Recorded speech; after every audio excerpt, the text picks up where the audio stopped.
she had. Escape. She couldn't escape. Her sister, her brother, her parents, her friends, everyone had told her that. Zach was dead. He'd come back from the Middle East in a box. She knew that. She'd never escape the fact that he was dead. But she could escape New Orleans, their little Irish Channel duplex, and the places they'd frequented for years. She realized as she walked that she'd been on the ship for almost a year. Well, 4 months on and 1 off and then back on, accepting contract after contract with the cruise line. And although she might not have the astounding talent of some piano bar hosts, she did have a way with a crowd. Perhaps equally important, she never complained about ghosts or poltergeists. She'd been aware of the dead as long as she could remember.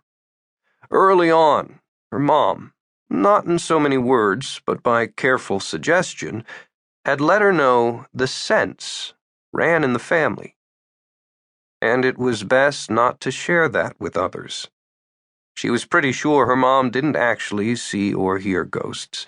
With her, it really was a sense.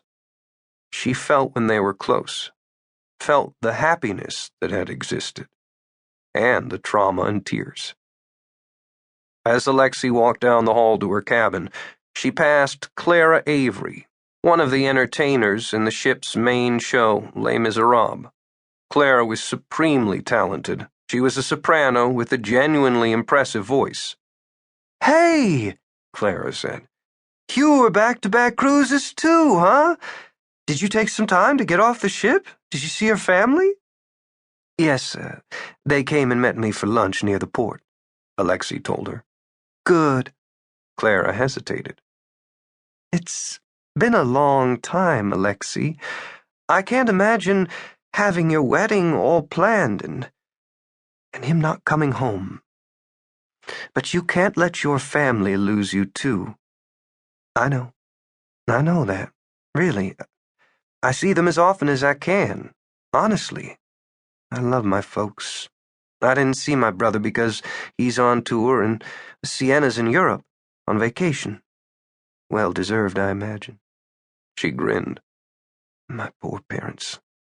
They're so mathematical and scientific, and they wound up with 2 entertainers and only 1 doctor, Sienna."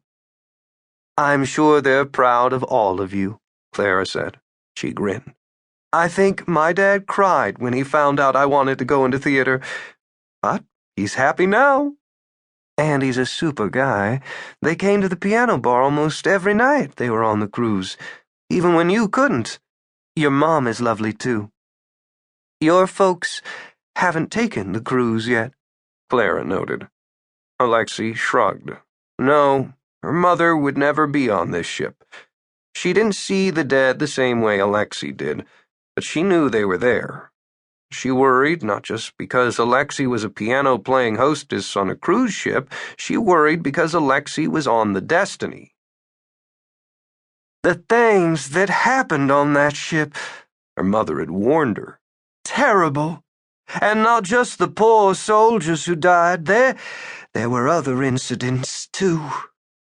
The Destiny, like most old ships with interesting histories, had the reputation of being haunted. There'd been incidents aboard, yes, such as the night in 1939 when Blake and Minnie had died, murdered in cold blood. But Alexi wished she could explain that none of the ghosts on the ship were malevolent in any way. She'd come across a couple of soldiers who died in the infirmary, Privates Jimmy Estes and Frank Marlowe, handsome young men who'd been taken far too soon. Barbara Leon, a nurse who died of a fever she'd caught while tending to others. And Captain McPherson, who dropped dead of a heart attack at his retirement party, which had been held on the ship in 1967. He still loved to tell her what the current captain was doing wrong. All the Destiny's ghosts were pleasant. The soldiers still believed they were convalescing. The captain was still watching over the bridge, and the nurse was still standing duty at the